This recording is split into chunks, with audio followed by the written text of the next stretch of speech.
Welcome to this week's Who the Folk podcast. I'm Lonnie Goldsmith, the editor of TCG Folk. This week I get to sit down with Stephanie Levine, the mayor-elect of Mendota Heights. We talk about the decision to go from one elected office to this new position, campaigning in a pandemic, and how her Jewish values inform her public service on this week's Who the Folk podcast. Stephanie Levine, welcome to the Who the Folk podcast. Thanks for joining us. Oh, thank you. Have you gotten used to the new title you have now of mayor-elect? Have you gotten used to that yet? Well, I'm getting used to it.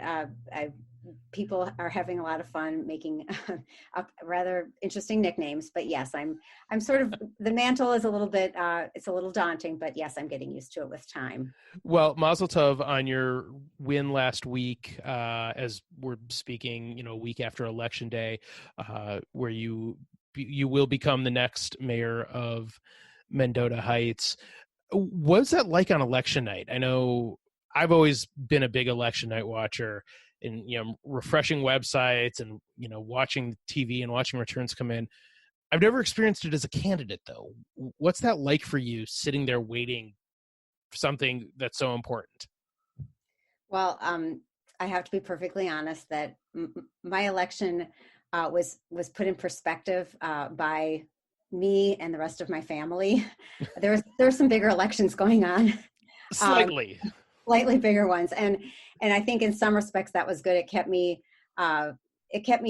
from getting too caught up. I really was much more concerned about the president, of course, and my local candidate, Angie Craig, who I'm a huge fan of. And it was I knew she'd have a tough reelection.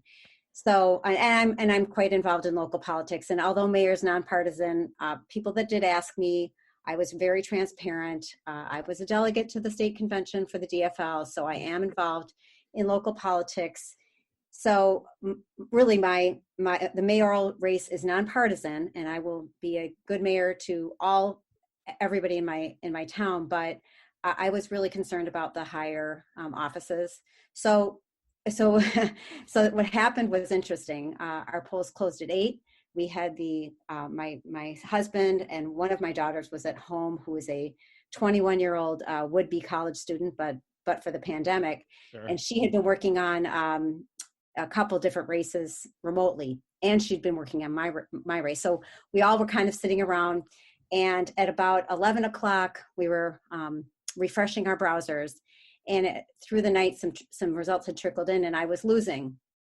But there weren't very many votes. And then at about 11 o'clock, it said all precincts reporting, and I had lost 5 out of 5 precincts. I had lost, and so of course, then my whole family, I have a lot of family, was FaceTiming. So we had a lot of FaceTiming. And one of my family members said, well, you've lost. I said, but count the number of ballots. There's only 3,000 something ballots, and we have 9,200 registered voters. And she said, well, that's because people probably voted for president and then didn't care about mayor. that keeps you humble. I don't know what. Well, and I said, no. I've talked to so many people. They really do care about mayor. And I said, but it looks like it doesn't look great. But I think the data's wrong. I'm an actuary. I know data. I said, when the data doesn't look right, it's probably wrong. So I said, just give it time. And then I don't know, maybe 15, 20 minutes later, and everybody's kind of consoling me. I got consoling emails and consoling text messages. My browser refreshed, and over 8,000 votes were in, and I had won handily. And so at the time, I was like, "What? Oh, I know what happened. The same thing that is happening right now as in the presidential race. I'm guessing that those first results were all of the day of votes, which skewed, shall we say, towards the right." Mm-hmm. And then when the rest of the vote, which was about 60% or more of the votes, came in, that was the early and absentee votes, and it skewed left. And that's when the results completely changed, and I won. So we were very excited, and what it did tell us, of course, because we were depressed at that point about the presidential race. But my son, ever the calm-headed person, said, "Mom, don't worry about the election. What happened to you is going to happen to Joe Biden. He will win, but it won't be tonight." So after that, we turned all of our devices off and went to bed. See, you're a better person than me because I was up till, I don't know, 2:30 staring at the TV and refreshing. I mean, nothing new had come in for a while, but I still couldn't walk away from it. Right. Nope. Nope. My son, my daughter, who is our 21-year-old, said, nope, we're turning off everything and going to bed. And we did, and nothing came in after we was like 11:30 when we turned off our computers. So, and then I did call the city administrator and ask him, are there any more votes I don't know about? But I'm really proud of our city. Over 95% of our registered voters voted. That's incredible turnout. I think it's probably one of the highest in the country. I don't know, but we'll know more as the results come in. And of course, we still can count votes up until, I believe, yesterday. The 10th, yes. Correct. So we have we may have more votes. Who knows? The votes could change, but I don't think so. I doubt it. Nobody seems to think that they will, but. No, I would think not at this point. And I know there was such a push, especially after the court intervened, to get those mail-in ballots as quickly as possible so that they can be for sure counted and not have them at risk of not counting in any way. So I think people were really good about the word getting out about that, and I think a lot of votes came in. I drove around. I live up in Plymouth, and I drove around on election day, and I had voted. I dropped my ballot off at Plymouth City Hall a month before the election, but drove around just to sort of see what polling places looked like. There was no lines. I think a lot of people really voted early. The evidence, if what we suspect happened with the refresh, over 60% voted early and absentee. So I voted early. Yeah, I don't blame you. Now, of course, being on the ballot's nothing new for you. You've spent a number of years as an elected official. You're a member of the District 197 School Board, which is Mendota Heights, Eagan, and West St. Paul. What was it about this moment in time that you decided to go from school board politics to city politics? Well, it really was a pivot. I've been involved in the school board. I've been on the school board. I'm in my second term. I'd be starting my last year. I'm in 7 years. The terms are 4 years.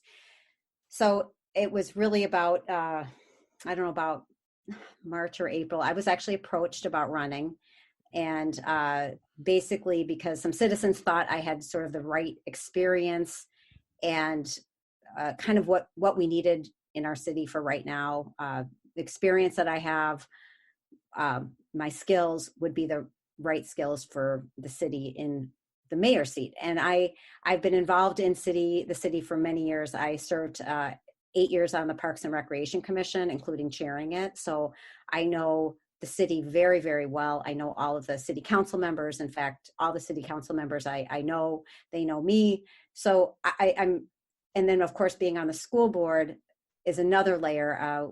Although Mendota Heights is only one of the 7 cities that are in our school district, Mendota Heights is the second largest. West St. Paul is the largest city in our school district. But I spend a lot of time working with city officials and advocating for our schools. So it really wasn't that big of a leap to go from one to the other. It was just about really thinking about where am I best positioned to serve the city? And part of it is just the pandemic really kind of jolted, I think, people in the city and thinking, well, maybe we should have somebody who has financial expertise. I'm an actuary, and that was something that was sort of missing on the council. And we know that likely we will be struggling financially, like individuals are, and cities are, and school districts are. So that piece might be a valuable asset for the city. So there's a number of things. I think also just because the current city council is quite experienced. There was 35 years of collective city council experience. The 2 members that were up ran unopposed. People really wanted to see something new and I'm not really new. I'm kind of experienced, but I didn't come from the council. And so I think people were just interested in having a sort of a fresh face and some new ideas. And that's really what I ran on is new ideas, but with a lot of skills and experience that I could bring to the table. Right. You do have that experience, and that experience is really key in that you're not walking into this job sort of devoid of ideas, or even worse, I would think, not knowing how cities operate in general. You have that background, you have that experience. You've seen it from a committee level. You understand bureaucracy from the school board level. And I don't mean bureaucracy in like the negative way that a lot of people tend to think of that word. It's just you understand, local level politics and how that works. I would say another way to say it is there's a role that a board plays, and then there's a role that the administration plays. Mm-hmm. And those two roles are separate and should be respected. I do not tell teachers how to run their classroom as a school board member. I will not be telling the city engineer what size bituminous rock should be laid underneath the roads. There are professionals that are running our cities. The school board is a sort of a conduit between the people, the citizens, Mm-hmm. the residents, not necessarily citizens. We have non-citizen residents, really to reflect so that the city is doing the things reflecting the values and the desires of the residents, but that we empower our administrative, our paid and our talented staff to do their job with direction from the elected officials. Right. But the elected officials really should be very, very respectful and careful about not crossing into administrative duties or micromanaging. And that I think is a really hard, it took me a couple years as a school board member to really understand how that role best works. And I can bring that into my role. It's very, very analogous at the city council and mayor's level too. The mayor is not running the city. We have Right. a city administrator who does the day-to-day running of the city. The mayor is the face of the city, but that's a different role. And we need to respect that. Right. And I think, so much gets made of the mayors of the big cities in our metro area, of Jacob Fry and of Melvin Carter. What you do is not what they do. It's a very different role when the city, a city gets to a certain size. The job of mayor is a very different job. Oh, it is not even comparable. I mean, well, first of all, my mayorship is nonpartisan, Right. And that's huge. And the other thing is that I didn't get any contributions from anybody outside of just individuals who believed in my vision. Right. So it's not a particularly expensive a race to run, and to be perfectly honest, there's neither power nor money in the role, and it's somewhat liberating. We laugh about people when people said questions to me like, "Do you want to defund the police?" I knew you weren't. If you were saying that to me, you were not from here. Yeah. People in Mendota Heights love our police chief. We have an incredibly, I don't even want to say this because then somebody else is going to hire her away, but graduated our local high school. She grew up here. She is beloved. She works with she's incredible with our policing, community policing. Everyone knows her. Everyone loves her. She's incredible. And so nobody in Mendota Heights wants to at all defund the police. They want to have our police do the job that they're, protect us and respect us and be kind and good examples in our community. And that's what our police force does. So that those kinds of things are really good right now. That hasn't always been that way, but right now we have a really good police force. We have really good public works. We have really good staff, and that makes it kind of much easier to be mayor than if you were in a city with more controversy. We just don't have a ton of controversy here. Yeah, and I think the other part about being mayor in a smaller suburb is that yes, it's paid, but it's not a full-time. It's never meant to be, replace a day-to-day job if Oh, that's one no, that somebody has. it's not. I don't even know if it's not paid very much. I don't even know what I Not a get paid. yeah. It won't pay for, put it this way, it'll be the most expensive job I ever have. There's no I No, will you're going to put in more work than you'll make. I mean, you're going to definitely lose money on the deal. right. I think I did it on school board. I think I was making $4 an hour or something like that. So no, we do not do it for the money. We don't do it. You No. do it because you love your community, because you want to serve the people, the residents of your community, because it's an enjoyable experience and because you think you can make a difference and you can make people's lives better. That's it. There's Yeah. just nothing very exciting, or like I said, not much power in it. No, not at all. But because you've had a couple of experiences running for office in, shall we say, conventional years. This year, clearly anything but. How hard was it to run for office and run the kind of campaign you would have wanted to run in normal circumstances this year? That's a good question. First of all, I do have to laugh. When I first got my absentee ballot, I just I couldn't fill it out and send it in. I had to go into City Hall and get another ballot, because when in your life will you ever be on a piece of paper with Donald Trump and Kanye West? So of course I had to save that. So our school board elections are run on off years. And the first time I ran, it was because it's an off year. There was nothing else on the ballot. I had 7 forums. I had all these events and parade. I mean, you wouldn't believe the amount of stuff that we did. It was hilarious. We did it. People loved to be interested. They want to know, when I go to Target or to anywhere, people know me and they will talk to me in the aisles because they have a lot to say about their school. So I'm used to that. And I really enjoy that part of the job. I really enjoy the people in my community stopping me, and sometimes my kids or my husband don't enjoy it as much. Well, actually they tend to, but in terms of, it was COVID, obviously. I decided not to door knock. And there was 3 candidates and I was the only candidate that decided not to door knock. That was a big decision.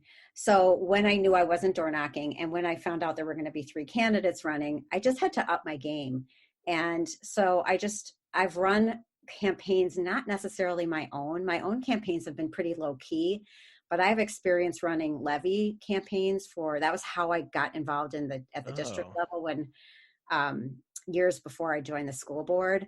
I was very involved in running one in particular, a levy campaign to save our local elementary, which was going to be closed due to budget cuts. So I know how to, I've done it. And it's actually really exciting and fun. That's how I've met so many people around the community. And that's what sort of the momentum from that is what encouraged people to get me to join the school board.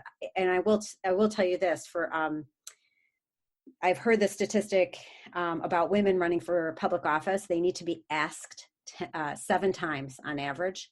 And I didn't know the statistic, but when I was asked to run for school, I had to be asked, I'm not kidding, 7 times. And it wasn't from this school board members, this was before I obviously ran, the superintendent, different community members saying, you need to run. And the first 3 people, I thought they were crazy. By the 4th, maybe 5th, maybe, but it was the last person to ask me to run for school board was a libertarian member of the school board who disagreed. She and I disagreed on every piece of policy, everything.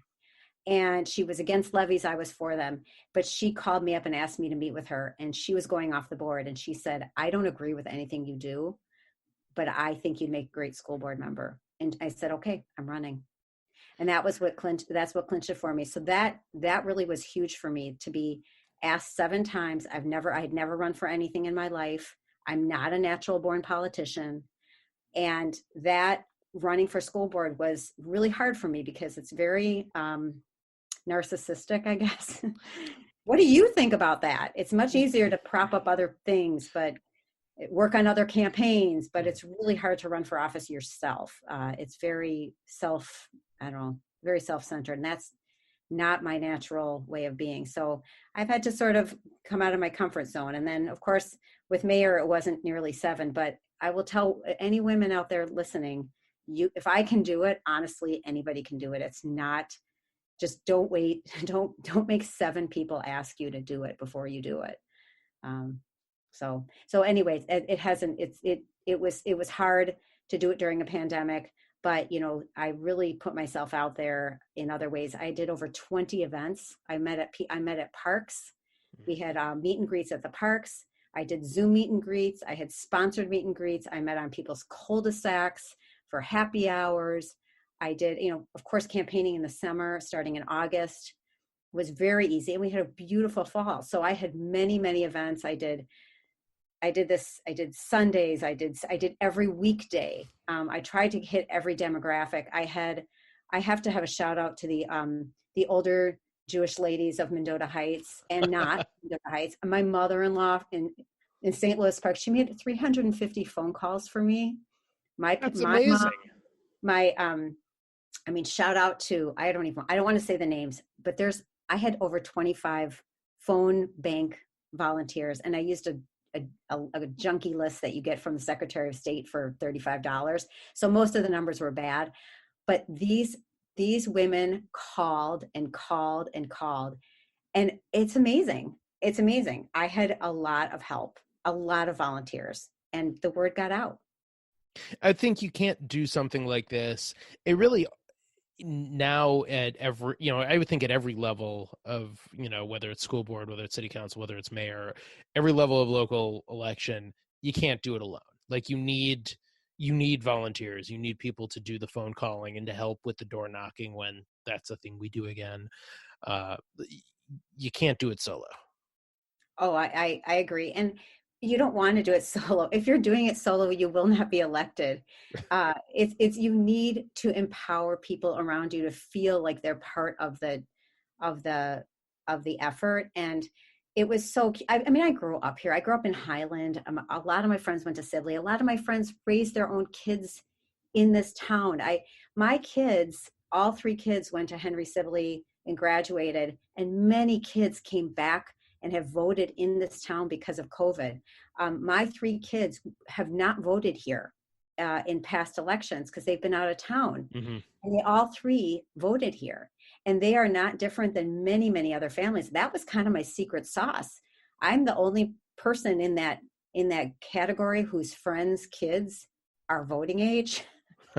And so many, my 21-year-old daughter was doing texting of all of her friends, and they were going on. And my campaign manager was my niece, who also graduated Henry Sibley. Of course, I'm related to half this town. But I kid you not, I have 2 sisters and their spouses and their kids that all live here. So yeah. They know so many people, and they were so excited. Kids, young people. This was an exciting election for the 20-something crowd, or the 18 and over crowd. And they came out in droves. And I got messages from them saying, we were so excited, we knew somebody on the ballot. Like, they literally knew me. They'd been to my house. Right. And that's that's a huge thing, is that there is this connection. It's not just a person on the ballot. It's you. Like, that means something when you're trying to engage a younger demographic. It means something when they have such a connection. Oh, and they are so excited. And this was really fun for them. And people had a good time with it. And of course, I'm so accessible. If you call me at my house, I pick up the phone. If I text you, I texted hundreds of people, and these people would text me back. Right. I text them back. I'm accessible. I'm just a normal, and they see me now if I walk my dog, of course I walk my dog every day. People know the route. Oh, we had these t-shirts that said big and bold, Stephanie for mayor on the back. Yeah. And we gave them out to people. People are walking around in their t-shirts. We had fun. I never really expected, I didn't know if I'd win. Honestly, I just didn't. but I knew that whatever happened, I was going to be joyful through the whole process. I never said, and none of the candidates, we never said bad words about each other. We were all kind and decent as much as possible. There was a little snarky on social media, but that wasn't us. Other people got a little snarky, but generally, I have to say I have an admiration for my fellow candidates, and I think that they respect me too. And so we had just a good and decent election, maybe an example for the way things should be done, maybe at higher levels as well. Yeah. Wouldn't it be nice if we could all... it would be so nice. But I think that's just, and I think that's part of what happens in local elections in a smaller, suburban town, is that you're still neighbors with your opponents. One of you is going to be the mayor of the city that the other two of you live in. Like, you got to get along. I mean, you don't have to get along, but it sort of is in everybody's best interest if you do. So, if you do without animosity, all the better. I'll tell you a funny story. So my sister's next door neighbor, the first day of putting up signs, put up a sign for my opponent, for Liz. And she calls, she's like, Brian, my sister's running for mayor. Why are you putting up a sign for Liz? And she said, I didn't know your sister is running for mayor. He says, I'll put up a sign for her too. So he had a sign for both me and Liz. And then there's a watering hole, like Bogies. It's the town bar. Bogies. Yeah. It's right on 13. And Bogies had a sign for me, had a sign for Liz, had a sign for Pat, had a sign for Trump. I mean, had to have every sign, So it was really funny. And then, of course, people took signs. My signs were next to Biden signs, Tina Smith signs, Angie Craig signs, Donald Trump signs, Jason Lewis signs. I took pictures of it because I thought, when in my life would my name be associated with it? We just laugh. You just have to laugh. You have to. But I mean, it's great that there was so much civic interest in the race. Obviously, the turnout rate is amazing, and you can't begrudge the business that has all of the signs up, because again, you don't want to lose. You're a business. You don't want to lose customers. You got to keep everyone happy. And I play pickleball, and there was a woman, and I was really trying to recruit her to have a sign. She had a really good yard. I said, I really want you to put a sign up. She said, well, my husband went to high school with Liz, so he wants to put a sign up for her. And I said, well, okay, I get it. So she ended up one day, she finally, when she met me enough, and she said, okay, I'm putting up a sign for you. And then after the election, her husband, I brought cookies to all the people playing pickleball, and I said, make sure you give Bob a cookie. I know he voted for Liz, but I'm still his mayor. So we're all, we laugh. Everybody just laughs about it. And, we have a good time. I think bigger cities and bigger elections should, have as much fun with their elections as the suburbs do. I think it would make everybody so much happier. You also just can't take yourself too seriously. It's a very humbling experience. You will lose.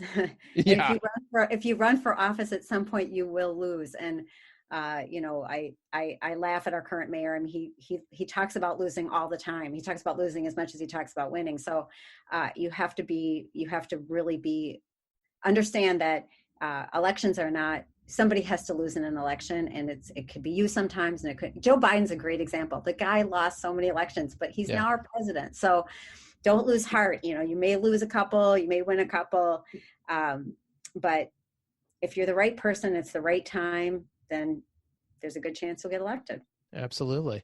So, I wanted to ask you, I know you mentioned before we started talking about sort of the work you've done within the Jewish community, and how do you think your Jewish values impact not necessarily your decision making in public service, but just sort of how you view your public service as a whole? I'm incredibly informed by my Jewish values, and I grew up, I went to Talmud Torah, I had ethics teachers, Yossi Gordon, Earl Schwartz. I had the best.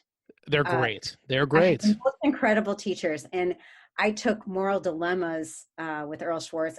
Those things really really formed me as a child, and of course my own family, and just the idea of tikkun olam, and that you really are responsible. Each person's responsible in some small way to repair the world. And I take that. I grew up that way. I have to give credit to my parents, my family. We've always considered our I've been volunteering my whole life. Certainly my whole adult life. I've been involved at the JCC. I'm on the board of the JCRC right now. I'm on the board of the Minnesota Jewish Theater Company. I'm on the board of National Council of Jewish Women. I always say I'm like a serial joiner of boards, including school boards. So I love being involved. I mean, I'm very, involved in my synagogue. I go to Beth Jacob, and I do think that it's absolutely.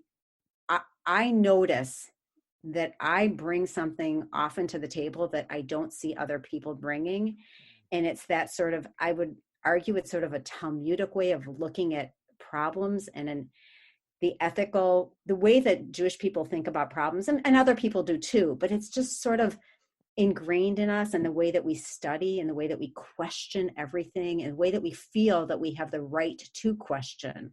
That to me is the permission to question authority that we've been given as Jewish children. I mean, our kids are always questioning in a way that is respectful and valued.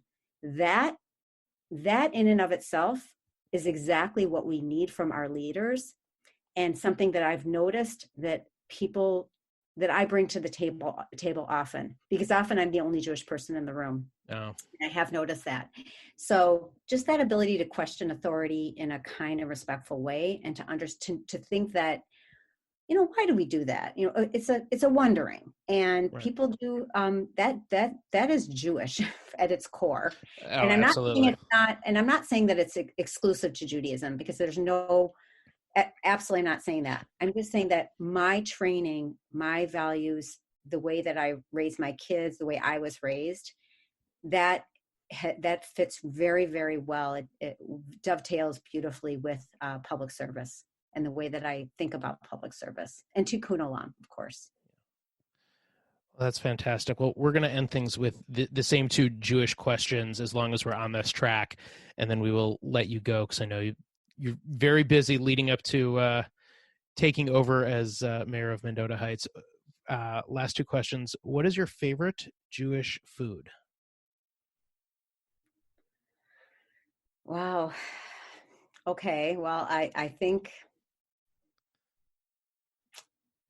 I'm going to say, can I say my favorite food is anything prepared by my Jewish mother? Of course you can. My mom is an amazing cook. I'm learning to be as good as she is, but she makes Bubby's soups are amazing. And then I will also just shout out to my mother-in-law on the. I am blessed with the most wonderful female role models when it comes to cooking. I will say that my mother-in-law and her mat kishka, we just had it last night, and I'm still dreaming. I'm hoping there's some left over. I'm going to go get some after this meeting, but my husband may have already eaten it. So I'd say my mom's soups, of which they are very, very, very influenced by her mom, who is from Romania, Okay. and my mother-in-law and her mat kishka. Delicious. So That sounds incredible. And what is your favorite Jewish holiday? Oh, Shabbat for sure.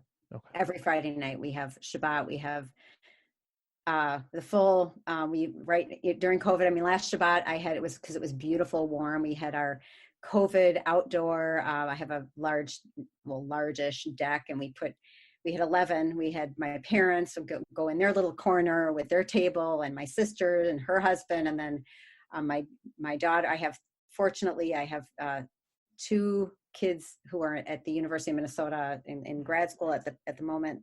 One of them came over, and then one of them is the youngest one is out of town. But often I have some kids. I had my nephews came, my sister's kids, my other sister and brother-in-law. So we had a really we have Shabbat dinner I grew up having Shabbat dinner. I think it's the most beautiful Jewish tradition. And we did the great challah bake. I don't know if you did that with the Federation. So I did with David Fema. I heard it was incredible.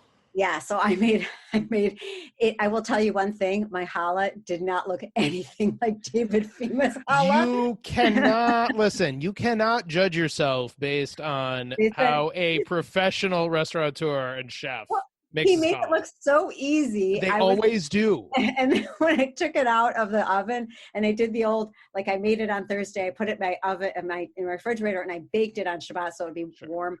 And it looked like such a blob, but it tasted delicious. It didn't look very good at all. So of course we always have homemade challah, and it was beautiful because it was a warm night and we were singing outside. And I'm just a little bit nervous about the rest of the winter and how we can possibly do Shabbat dinners in the snow, but we're going to figure it out. I think it was definitely, unfortunately, the last truly perfect outdoor Shabbat opportunity for the year. Perfect. And I have to hand it to my sister who gave me a gift of tea lights. So for Shabbat candles, we just turn on the tea lights. Oh, perfect. Listen, you do what you need to do to get everybody together. So, well, Stephanie Levine, Mayor-elect of Mendota Heights, thank you for joining us. Mazel tov on your victory, and we look forward to seeing how you do in your new role. Thanks for joining us. Well, it's my pleasure. Thank you for having me. Appreciate it. You got it. The Who the Folk podcast is part of the Jew Folk Podcast Network, a product of Jew Folk Inc. Please subscribe, rate, and review the show wherever you get your podcasts. If you have suggestions for other podcast guests, please email them to me at editor@tcjewfolk.com. For our other shows, check out tcjewfolk.com/podcast.